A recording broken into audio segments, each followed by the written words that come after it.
오늘은 고린도전서 15장 50절에서 58절 말씀을 근거로 죽음의 권세를 이기는 믿음이라는 제목으로 하나님 말씀 증거하겠습니다. 나의 사랑 천국 같은 내 교회 고린도전서 강의 34번째 시간입니다. 우리가 이 땅을 살아갈 때 하나님 나라 백성으로 살아가는 은혜가 있기를 바랍니다. 그래서 우리의 법은 이 땅이 하나님의 법이 아니라 이 하나님의 법 말씀을 통하여서 이 땅을 살아가는 것입니다. 죄와 사망의 권세가 아니라 우리가 생명의 성령의 법으로 이 땅을 살아가는 것, 이것이 하나님 나라 백성의 특징인 줄 믿습니다. 또 우리의 공급자는 내 자신이 아니라 하나님이 우리를 공급해 주십니다. 하나님의 공급을 받고 이 땅을 살아갈 때 나타나는 가장 큰 특징이 무엇입니까? 그것이 바로 이기고 승리하는 것입니다. 이 땅을 이기는 것, 이것이 바로 그리스도인이고 하나님 나라 백성인 줄 믿습니다.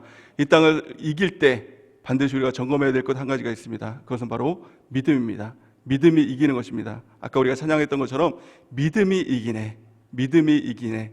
주 예수를 믿음이 우리가 이 땅을 이기는 능력이 될 줄을 믿습니다.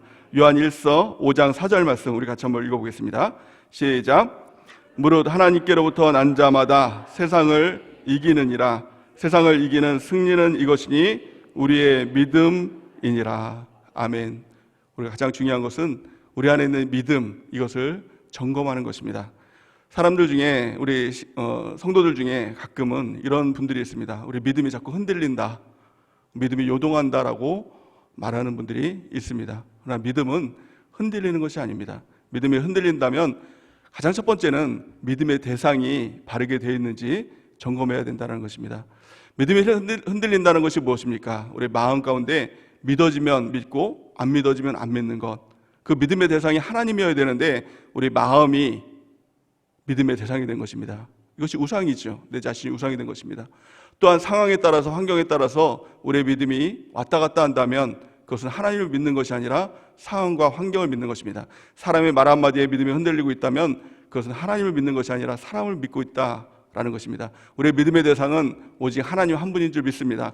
하나님은 흔들리지 않는 분입니다. 하나님 한 분께 우리가 시선을 고정하고 그 믿음이 집중될 때 우리의 믿음은 흔들릴 수가 없다라는 것입니다. 성경은 이렇게 말씀합니다. 히브리서 11장 6절 말씀 우리 같이 한번 읽어보겠습니다. 시작.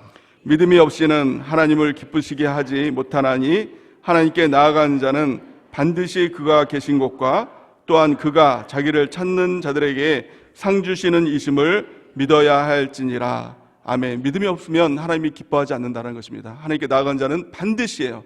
반드시 하나님이 계신 것을 믿는 것. 우리가 예배 나올 때 하나님이 계신 것을 믿고 이 자리에 나왔습니까? 하나님 반드시 두세 사람이 내 이름으로 모인 곳에 그곳에 있겠다라고 말씀하고 있지 않습니까? 하나님이 계신 것을 믿고 나와야 된다는 것입니다. 두 번째는 그 좋은 것을 반드시 그가 계신 곳과 또한 그가 자기를 찾는 자들에게 상 주시는 이심을 믿어야 할지니라. 하나님은 구하는 자에게 상 주시는 이심인 것을 우리가 믿고 주 앞에 나가는 은혜가 있기를 바랍니다. 그래서 하나님을 믿는다면 바랄 수 없는 중에라도 믿는 것, 이것이 진정한 믿음인 줄 믿습니다. 이것이 바로 아브라함의 믿음이었죠. 로마서 4장 18절 우리 같이 한번 읽어보겠습니다. 시작. 아브라함이 바랄 수 없는 중에 바라고 믿었으니 이는 내 후손이 이가 되리라 하신 말씀대로 많은 민족의 조상이 되게 하려 하심이니라. 아멘. 바랄 수 없는 중이라도 바라고 믿는 것, 이것이 진정한 믿음인 것입니다. 될 것 같아서 믿는 믿음, 무엇인가 이루어질 것 같아서 믿는 믿음, 이것이 믿음이 아니라 하나님 한 분만을 믿기에 우리가 그 하나님을 믿고 바랄 수 없는 중에도 바라고 믿고 따라가는 것, 이것이 진정한 믿음인 줄 믿습니다. 또한요, 우리가 하나님을 믿는다라고 얘기를 합니다. 하나님만 믿는다라고 또 이렇게 얘기를 합니다. 그럼에도 불구하고 믿음의 능력이 나타나지 않는다면, 믿음의 역사가 나타나지 않는다면, 또한 두 번째 우리가 점검해야 될 것은 그 하나님이 실제냐라는 거예요. 실제 하나님을 믿고 있는 거냐라는 겁니다. 리처드 범브란트 목사님이라는 분이 이런 말을 했습니다. 그리스도인에게는 두 종류의 그리스도인이 있다. 한 종류의 그리스도인은 하나님을 정말 믿는 사람, 또 한 종류의 그 그리스도인은 내가 하나님을 믿고 있다라는 것을 믿고 있는 사람. 여러분은 어떤 종류의 그리스도인입니까? 하나님을 정말 믿고 있습니까? 실제로 하나님을 믿고 있습니까? 아니면 허상인 하나님을 믿고 있지는 않습니까? 내가 믿는 것, 그것을 믿는 것은 아닙니까? 이론적인 하나님을 믿고 있지는 않느냐는 것입니다. 마태복음 17장에 보면 귀신 들린 아들을 가진 아버지가 나옵니다. 그 아버지가 제 아들에게 가서 그 아들의 귀신을 쫓아달라고, 병을 고쳐달라고 데리고 왔습니다. 제 아들이 막 노력을 했겠죠. 기도도 했겠죠. 근데 귀신이 떠나가지 않았습니다. 예수님께서 지나가시다 그 모습을 보면서 제 아들에게 너희 믿음이 어디 있느냐, 내가 언제까지 너희와 함께 있겠느냐라고 이렇게 책망을 하신 다음에 귀신을 쫓아냅니다. 그러니까 제 아들이 예수님께 와서 민망했겠죠. 그래서 예수님께 이제 질문을 합니다. 예수님, 왜 저희들은 귀신들을 쫓아내지 못하고 예수님은 쫓아낼 수 있었습니까? 그 비결이 무엇입니까? 우리의 잘못이 무엇입니까? 라고 얘기했더니 예수님께서 이렇게 말씀하십니다. 마태복음 17장 20절 우리 같이 한번 읽어보겠습니다. 시작. 이르시되 너희 믿음이 작은 까닭이니라. 진실로 너희에게 이르노니 만일 너희에게 믿음이 겨자씨 한 알만큼만 있어도 이 산을 명하여 여기서 저기로 옮겨지라 하면 옮겨질 것이요 또 너희가 못할 것이 없으리라. 아멘. 예수님께서는 제자들에게 너희 믿음이 작은 까닭이다 이렇게 얘기합니다. 믿음이 작았다라는 거예요. 그러면 이제 그 다음에는 어떤 말이 나와야 될까요? 믿음이 큰 것에 어떤 비유를 말씀을 하셔야 될 거 아닙니까? 너희 믿음이 작다, 믿음이 대문짝만은 해야지 믿음의 역사가 일어날 것이다 이렇게 말씀을 해야 되는데 예수님은 그렇게 말씀하지 않고 뭐라고 말씀하셨죠? 겨자씨만한 믿음만 있어도 이 산을 옮겨서 저 바다에 빠지라고 하면 그대로 될 것이다 이렇게 말씀하고 있었어요.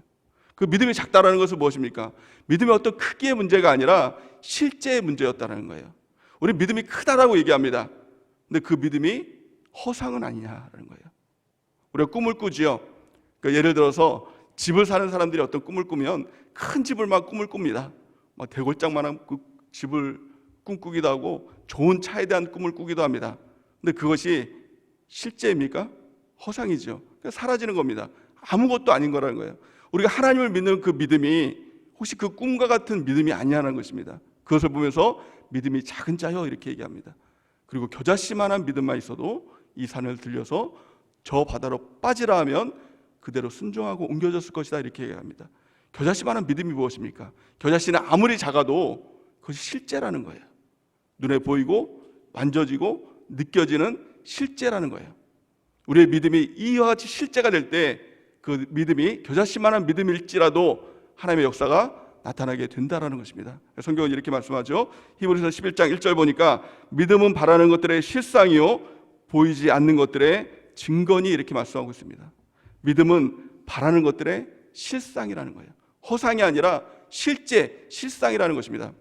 우리가 그 실상 믿음, 실제적인 믿음을 구하는 은혜가 있길 바랍니다. 믿음은 내 안에서 나오는 것이 아닙니다. 믿음이 실제가 돼야지, 하나님이 실제지 그 외침으로, 그 다짐으로 나오는 것이 아니라 그 믿음을 구하는 것입니다. 하나님, 그 믿음이, 하나님에 대한 믿음이, 하나님 한 분만을 바라는 믿음이 내 안에서 실제가 되게 하여 주옵소서. 그래서 믿음의 역사가 우리 안에서 나타날 수 있도록 하나님 역사해달라고 기도하는 이 귀한 저녁이 되는 은혜가 있기를 예수님의 이름으로 간절히 축원해 드립니다. 그렇다면 하나님이 실제가 되신 사건이 무엇일까요? 실제가 돼서 우리 가운데 오신 그 사건이 바로 십자가의 사건, 그것이 바로 부활의 사건이 된다는 것입니다. 그리고 그리스도인에게 있어서 가장 큰 능력이 무엇이냐? 그것이 바로 십자가와 부활의 능력, 그것을 믿는 능력이 가장 큰 능력이 된다라고 성경은 말씀하고 있는 것입니다. 고린도전서 1장 18절 말씀 우리 같이 한번 읽어보겠습니다. 시작. 십자가의 도가 멸망하는 자들에게는 미련한 것이요 구원을 받는 우리에게는 하나님의 능력이라. 아멘. 우리가 우리의 믿음을 점검하기 바랍니다. 십자가, 부활 이것들을 떠올렸을 때 뭐 그런 게 있겠어?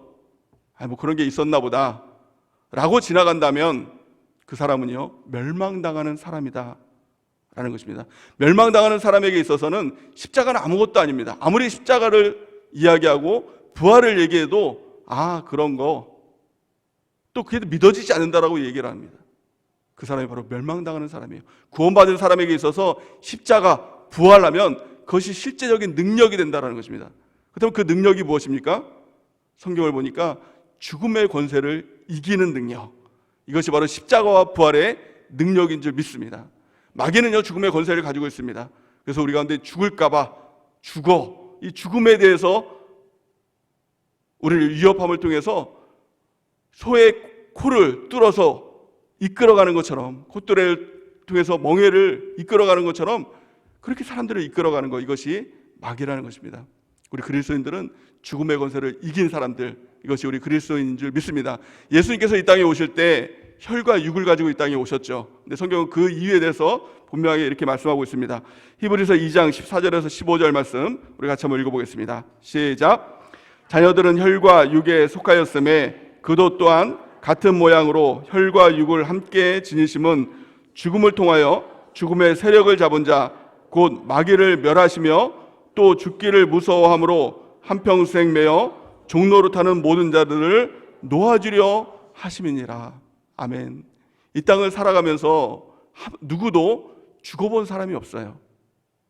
그렇죠? 여러분들 중에서 주변에 죽어본 사람이 있습니까? 죽은 사람은 있어도 죽어본 사람은 없어요. 그래서 항상 죽음에 대한 공포를 가지고 있다는 것입니다. 근데 예수님은요, 그 죽음을 이기시기 위해서, 죽어보기 위해서 이 땅에 오신 거예요.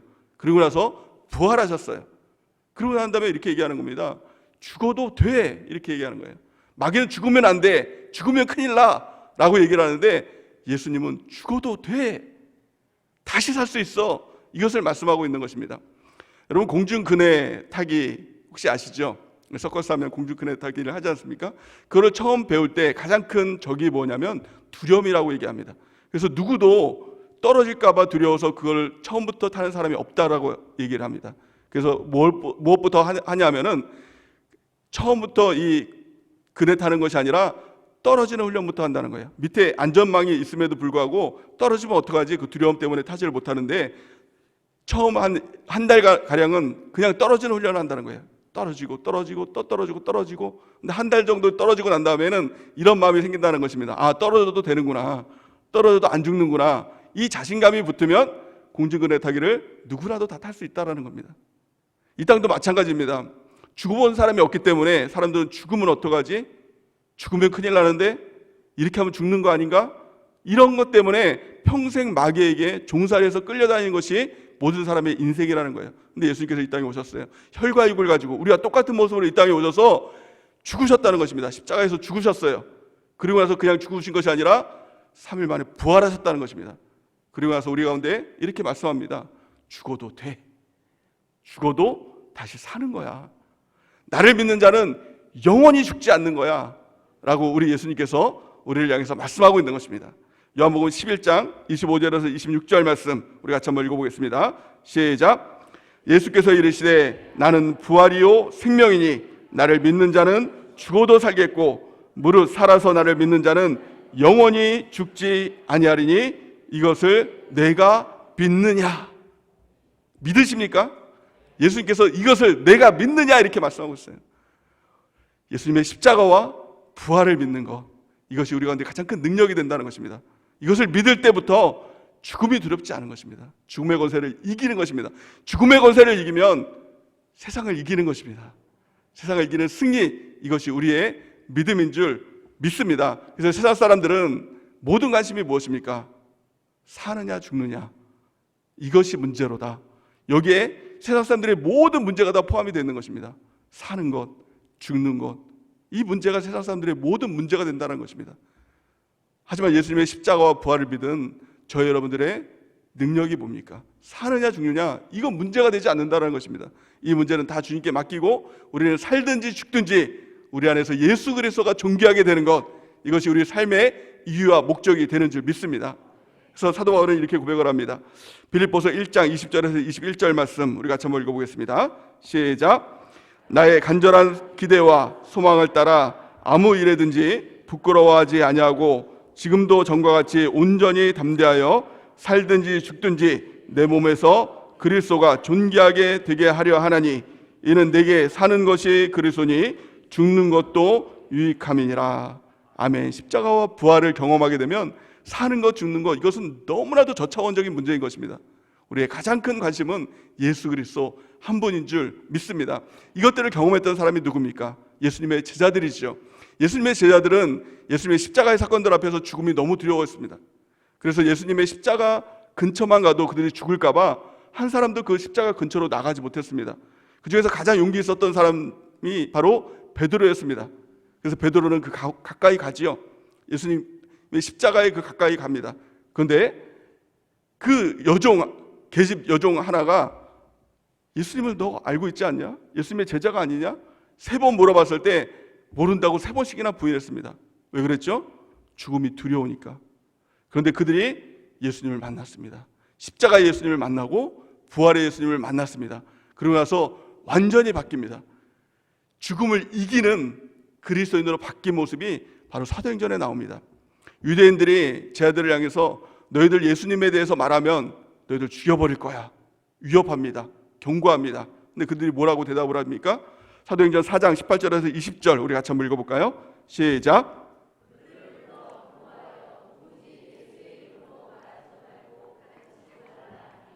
베드로와 요한이 대답하여 이르되 하나님 앞에서 너희의 말을 듣는 것이 하나님의 말을 듣는 것보다 옳은가 판단하라.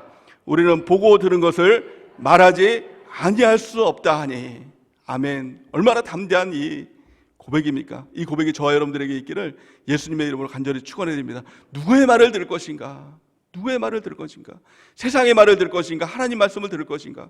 십자가와 부활을 경험했다면 이제는 죽음이 두렵지 않기 때문에 오직 하나님 말씀만 듣겠습니다. 이 고백 가운데 나가게 될 줄을 믿습니다. 그럼에도 불구하고 끊임없는 핍박과 고난이 있었죠. 그랬을 때 그들이 기도를 하기 시작합니다. 아마 예전 같았으면 십자가 이전의 그들의 모습이었다면 아마 이렇게 기도했을 겁니다. 하나님 너무 힘듭니다. 죽을까 봐 너무 괴롭습니다. 하나님 좀 살려주세요. 도와주세요. 힘을 주세요. 아마 이렇게 기도했을 겁니다. 많은 그리스도인들이 그렇게 기도를 하죠. 세상이 힘들 때 너무 힘들어요 하나님. 죽을 것 같아요 하나님. 저 좀 살려주세요 하나님. 이렇게 기도하지 않습니까? 너무 익숙한 기도이잖아요. 근데 이 제 아들은요 기도의 내용이 달랐습니다. 뭐라고 기도합니까? 사도행전 4장 29절에서 31절 말씀 우리 같이 한번 읽어볼까요? 시작. 주여 이제도 그들의 위협함을 굽어보시고 또 종들로 하여금 담대히 하나님의 말씀을 전하게 하여 주시오며 손을 내밀어 병을 낫게 하시었고 표적과 기사가 거룩한 종 예수의 이름으로 이루어지게 하옵소서 하더라. 빌기를 다음에 모인 곳이 진동하더니 무리가 다 성령의 충만함으로 담대히 하나님의 말씀을 전하니라. 아멘. 이 능력이 저 여러분들에게 넘치기를 예수님의 이름으로 간절히 축원드립니다. 지금 많은 그리스도인들이 코로나의 이 문제들 앞에 참 죽음의 이 공포 가운데 믿음을 잃어버리고 있지 않습니까? 교회를 나와야 될지 말아야 될지, 전도를 해야 될지 말아야 될지, 하나님을 섬겨야 될지 말아야 될지 너무 갈팡질팡하고 있는 건 아닙니까? 만약에 그런 믿음이라면 이 믿음은요 정말 가짜 믿음이라고 볼 수 있는 것입니다. 예수님의 십자가를 경험했다면, 예수님의 부활을 경험했다면 우리의 관심은요 사느냐 죽느냐가 아닌 것입니다. 오직 예수님의 영광을 위하여서 이 땅을 살아가는 저 여러분이 되는 은혜가 있길 바랍니다. 그래서 이 코로나 시대는요, 지금 이 시대는 진짜 믿음이냐, 너희가 진짜 믿고 있냐, 하나님 한 분만을 믿고 있냐, 그 하나님이 실제가 되고 있냐, 십자가를 믿고 있냐, 부활을 믿고 있냐, 하나님께서 끊임없이 우리 가운데 질문하고 있는 것입니다. 우리가 정말 그 진짜 믿음을 구하는 주의 백성들의 은혜가 있기를 예수님의 이름으로 간절히 축원해 드립니다. 그 진짜 믿음을 가질 때, 십자가와 부활에 대한 믿음을 가질 때 이제부터 우리의 관심은요 오직 하나님 나라에 집중될 줄 믿습니다. 천국을 바라보게 되는 것입니다. 오늘 본 말씀이 사도 바울이 예수님의 십자가와 부활의 믿음을 가졌을 때 하나님 나라를 기대하고 꿈꾸는 그런 말씀으로 오늘 말씀을 진행해 나가고 있습니다. 오늘 본 말씀 고린도전서 15장 50절에서 54절 말씀을 같이 한번 읽어보겠습니다. 시작. 형제들아 내가 이것을 말하노니 혈과 육은 하나님 나라를 이어받을 수 없고 또한 썩는 것은 썩지 아니하는 것을 유업으로 받지 못하느니라. 보라 내가 너희에게 비밀을 말하노니 너희가 다 잠잘 것이 아니요 마지막 나팔의 순식간에 호련히 다 변화되리니 나팔 소리가 나매 죽은 자들이 썩지 아니할 것으로 다시 살아나고 우리도 변화되리라. 이 썩을 것이 반드시 썩지 아니할 것을 입겠고 이 죽을 것이 죽지 아니함을 입으리로다. 이 썩을 것이 썩지 아니함을 입고 이 죽을 것이 죽지 아니함을 입을 때에는 사망을 삼키고 이기리라고 기록된 말씀이 이루어지리이다. 아멘. 이 말씀이 반드시 우리 가운데 이루어지게 된다는 것입니다. 마지막 날 호련히 나팔 소리가 들려오고 우리의 육체, 이 썩어질 것은 다 사라지고 새로운 몸으로 변화돼서 영원한 천국 하나님 나라에 들어가는 것, 우리가 그것들을 꿈꾸고 소망하는 것입니다. 십자가와 부활을 경험했다면 이제는 이 땅의 소망을 두는 것이 아닙니다. 이 육체, 썩을 육체의 소망을 두는 것이 아니라 영원한 하나님 나라 천국의 소망을 두고 이 땅을 살아가는 것입니다. 그럴 때 우리는 죽음의 권세를 이길 수 있다는 겁니다. 사도 바울이 담대하게 이렇게 고백을 합니다. 고린도전서 15장 55절에서 56절 시작. 사망아 너의 승리가 어디 있느냐? 사망아 내가 쏘는 것이 어디 있느냐? 사망이 쏘는 것은 죄요 죄의 권능은 율법이라. 아멘. 사망이 두렵지 않다는 것입니다. 사망아 너의 승리가 어디 있느냐? 사망아 내가 쏘는 것이 어디 있느냐? 사망을 향해서 담대하게 선포하는 것입니다. 사망이 쏘는 것이 무엇입니까? 그것이 죄라는 것입니다. 율법에 근거한 죄를 사망은 무너뜨린다는 것입니다. 우리는 예수 그리스도의 십자가의 은혜를 통해서 온전한 의인이 된 것입니다. 죄를 벗어버리고 의인으로 살아가는 우리의 삶이 된 것입니다. 우리가 붙들어야 될 것, 그것은 오직 예수님의 십자가와 부활을 믿는 그 믿음으로 나아갈 때 온전한 승리, 사망의 권세를 이기는 승리로 나가게 될 줄을 믿습니다. 그렇다면 죽음도 이기는 십자가와 부활의 신앙이 무엇입니까? 그 구체적으로 말한다면 그것이 바로 갈라디아서 2장 20절 말씀이죠. 내가 그리스도와 함께 십자가에 못 박혔나니 그런즉 이제는 내가 사는 것이 아니오 내 안에 그리스도가 사는 것이라. 이것이 실제적으로 믿어지는 것, 이것이 십자가 부활의 신앙인 줄 믿습니다. 워치만이라는 사람이 있죠. 워치만이가 예수님을 믿었음에도 불구하고 여전히 죄를 이기기가 너무 힘들었다고 합니다. 죄 가운데서 그것을 너무 이기기가 힘들었는데 어느 날 갈라디아서 2장 20절 말씀을 보면서 이 말씀이 정말 믿어졌다는 거예요. 이 말씀이 정말 충격으로 다가왔다는 거예요. 그래서 나는 예수님의 십자가와 함께 나는 죽은 존재라는 것이 너무 믿어졌다는 거예요. 그렇지, 내가 죽었으니 내가 죽어야만 이 죄의 권세를 이길 수 있지라는 것들이 믿어지는 순간 아래층에 뛰어내려가서 이 아래층에 사는 아주머니한테 아주머니 그거 아십니까? 워치만이는 죽었습니다. 이렇게 얘기를 했다는 거예요. 그리고 다 만나는 사람들마다 너 그거 아냐? 워치만이는 죽었어. 이것들을 이야기하고 다녔다는 것입니다. 그러면서 그 안에서 생명의 역사가 일어났다라고 그렇게 고백하는 것입니다. 우리가 정말 이 말씀이 믿어진다면, 내가 그리스도와 함께 십자가에 달려 죽었나니 이것이 믿어진다면 더 이상 우리 가운데 죄에 묶여있는 그런 삶으로부터 우리는 더 이상 살아갈 이유가 없는 줄 믿습니다. 죄를 이기고 죽음의 권세를 이기고 내 안에 있는 예수로 말미암아, 내 안에 있는 예수 그리스도 십자가를 통해서 죽으시고 부활하신 예수님으로 말미암아 이 땅에 승리하게 될 줄을 믿습니다. 우리가 그 믿음을 구하는 것입니다. 십자가의 믿음, 부활의 믿음을 구하고 오늘 주 앞에 나가는 은혜가 있길 바랍니다.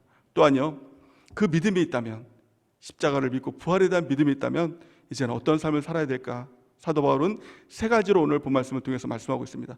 가장 첫 번째는 감사하는 것입니다. 십자가의 믿음, 부활의 믿음은 내 공로로 된 것이 아닙니다. 오직 하나님의 은혜로, 십자가의 그 공로는 예수님의 공로로 된 것입니다. 그리고 우리가 늘 그것을 묵상하면서 감사해야 된다는 것입니다. 오늘 57절 본문 말씀을 같이 한번 읽어보기 원합니다. 시작. 우리 주 예수 그리스도로 말미암아 우리에게 승리를 주시는 하나님께 감사하노니. 아멘. 그리스도 예수로 말미암아 우리에게 승리를 주시는 그 하나님께 감사하는 놀라운 은혜가 있기를 바랍니다. 두 번째는 견실하며 흔들리지 말라, 이렇게 말씀합니다. 우리 58절 같이 한번 읽어보겠습니다. 시작. 그러므로 내 사랑하는 형제들아, 견실하며 흔들리지 말고 항상 주의 일에 더욱 힘쓰는 자들이 되라. 이는 너희 수고가 주 안에서 헛되지 않은 줄 알매니라. 아멘. 견실하며 흔들지 말라는 거예요. 이 땅은요, 정말 우리를 무너뜨리기 위해서 도전하는 악한 마귀가 득실득실하는 이 가운데, 그 상황 가운데 우리가 살아가고 있습니다. 하지만 그 믿음이 있다면, 우리가 정말 하나님을 믿는 실제적인 믿음이 있다면, 하나님 한 분만을 믿는 그 믿음이 실제라면 우리의 믿음은요, 흔들릴 수 없다는 것입니다. 그 실제 되신 하나님과 동행하는 귀한 삶을 살아가는 은혜가 있길 바랍니다. 그 사람이 바로 다윗이죠. 다윗은 이렇게 고백합니다. 시편 16편 8절 말씀을 통해서 내가 여호와를 항상 내 앞에 모시며 그가 나의 오른쪽에 계심으로 내가 흔들리지 아니하리로다. 아멘. 하나님을 항상 내 앞에 모시니까 그 하나님이 실제가 됐다는 거예요. 실제가 되니까 나의 믿음이 흔들리지 않았다라고 다윗은 이렇게 고백하는 것입니다. 이 믿음이 우리 가운데 있어야 될 줄을 믿습니다. 세 번째는 항상 주의 일에 더욱 힘쓰는 자들이 되라, 이렇게 권면을 하고 있습니다. 우리가 항상 주의 일에 더욱 힘쓰는 주의 백성들은 은혜가 넘치기를 바랍니다. 그렇다면 주의 일이 무엇일까요? 예수님께서 그 주의 일이 무엇인지 한마디로 말씀을 해주십니다. 요한복음 6장 29절 말씀을 같이 한번 읽어보겠습니다. 시작. 예수께서 대답하여 이르시되 하나님께서 보내신 이를 믿는 것이 하나님의 일이니라 하시니라. 아멘. 하나님께서 보내신 이를 믿는 것, 그것이 하나님의 일이라는 거예요. 우리가 그 주님을 믿는 그 일에 더욱 힘쓰는 은혜가 있길 바랍니다. 그 주님을 믿기 위해서 우리가 날마다 매일 성경 통독 큐티를 하고 믿음의 일기를 씁니다. 또 셀에 모여서 한 지체를 이룹니다. 또 기도를 하고 예배를 드리고 또 봉사를 하고 전도를 합니다. 이 모든 것이 우리 주님을 믿기 위한 일인 것이고 그것이 모두 주의 일인 줄 믿습니다. 그 일에 더욱 힘쓰는 우리가 되는 은혜가 있길 바랍니다. 이런 말을 할 때 또 어떤 분들은 이렇게 생각하는 분들이 있습니다. 아, 그렇다면 내가 직장일을 이제 줄이고 내가 주의 일에 더 힘써야 되겠구나. 또 가정일 조금 등하시 하더라도 이제 교회에 와서 주의 일에 더 힘써야겠구나 라고 생각할 수도 있습니다. 하지만 분명한 것은요, 하나님께서 주인이 되시면 그것이 주의 일인 것입니다. 나의 직장에, 나의 사업장에 누가 주인이냐는 것이에요. 하나님을 주인으로 삼을 때 그 모든 일이 주의 일이 될 줄을 믿습니다. 나의 가정도 마찬가지입니다. 내가 주인이라면, 내가 가정의 주인이라면 내가 하는 모든 가정일이 나의 일이 되겠죠. 근데 하나님이 주인이 될 때 모든 일이 주의 일이 될 줄을 믿습니다. 나의 가정, 나의 사업장, 나의 직장, 그 가운데 하나님이 주인 되는 삶, 내가 청지기로서의 삶을 사는 것, 이것이 주의 일에 더욱 힘쓰는 일이 될 줄을 믿습니다. 고린도전서 10장 31절 말씀에 보면 그런즉 너희가 먹든지 마시든지 무엇을 하든지 다 하나님의 영광을 위하여 하라, 이렇게 말씀하고 있습니다. 먹는 것, 마시는 것, 나를 위해서 먹고 나를 위해서 마시면 그게 다 나의 일이 되지만 하나님의 영광을 위해서 할 때, 하나님을 위해서 할 때 그 모든 일들이 다 하나님의 일이 될 줄을 믿습니다. 가장 중요한 것 한 가지가 있다면 우리가 그 부활의 예수님을 만나는 것입니다. 나 같은 자도 그 주님이 찾아오실까요? 네, 찾아오십니다. 사도 바울은 이렇게 이야기를 합니다. 고린도전서 15장 8절에 보니까 맨 나중에 만삭되지 못하여 난 자 같은 내게도 보이셨으니, 이렇게 고백을 합니다. 나같이 부족한 자도, 나같이 주님을 핍박하던 자도 주님께서 나를 만나 주셨다. 나같이 연약한 자도 주님께서 나를 찾아와 주셨다 라고 고백하는 것입니다. 우리 주님께서 우리를 찾아와 주실 때 우리가 해야 될 것은 단 한 가지밖에 없습니다. 그것은 믿는 것입니다. 그 하나님을 믿는 거예요. 그 믿는 것이 무엇입니까? 성경은 그것을 영접한다는 것입니다. 하나님을 받아들이고 믿겠습니다. 우리의 마음 문을 열고 오늘 찾아오신 그 주님, 십자가의 주님, 부활의 주님, 그 주님을 실제로 만나는 은혜가 있길 바랍니다. 요한복음 1장 12절 말씀에 보니까 영접하는 자, 곧 그 이름을 믿는 자들에게는 하나님의 자녀가 되는 권세를 주셨으니, 아멘이십니까? 영접하는 자, 곧 그 이름을 믿는 자인 것입니다. 오늘 그 주님을 영접하고 우리 그 주님을 사모함을 통하여서 우리가 십자가의 믿음, 부활의 믿음, 이것이 실제가 되는 은혜가 있기를 바랍니다. 여러분들의 믿음은 어디에 있습니까? 여러분들의 믿음의 대상은 어디에 있습니까? 내 마음에 있지는 않습니까? 그래서 날마다 내 마음에 따라서, 내 컨디션에 따라서 그 믿음이 흔들리고 있지는 않습니까? 나의 믿음이 상황과 환경 가운데 있지 않습니까? 그래서 상황이 좋아지는 것 같으면 믿음이 좋아지는 것 같고, 또 상황이 안 좋아지고 환경이 안 좋아지면 믿음이 또 푹 꺼지고, 그래서 하나님을 믿는 것이 아니라 상황과 환경을 믿는 것입니다. 또 나의 믿음이 사람에게 있지는 않습니까? 사람의 말 한마디에도 내 믿음이 푹 꺼지고 사라지는 믿음은 아닙니까? 그렇다면 우리가 구해야 될 것은요, 하나님 한 분만을 믿는 믿음, 그 믿음을 구하는 것입니다. 또한 그 하나님이 실제입니까? 그 하나님을 통해서 하나님의 역사가 나타나고 있습니까? 우리가 그 하나님을 믿는 믿음이 십자가를 통해서, 부활을 통해서 그 믿음을 통하여서 실제가 되는 은혜가 있길 바랍니다. 우리가 기도할 때 하나님, 나의 믿음이 실제가 되게 해달라고, 내 안에 계신 그 예수님이 실제가 되는 은혜를 허락해달라고 우리 간절히 기도하며 나가기 원합니다. 또한 날마다 우리가 고백해야 될 것은 무엇입니까? 나는 예수님의 십자가와 함께 나도 함께 죽은 자입니다. 이제는 내가 사는 것이 아니요 내 안에 있는 예수님께서 사십니다. 이것들을 날마다 고백할 때 그 믿음이 우리 안에서 실제가 되기 시작하고, 아, 내가 죽었구나, 이것이 실제로 믿어지고, 아, 내 안에 예수님이 사시는구나, 이것이 실제가 믿어질 때 하나님의 놀라운 역사가 우리의 삶 가운데 나타나게 될 줄을 믿습니다. 그 은혜가 우리 가운데 넘치기를 예수님의 이름으로 간절히 축원해 드립니다.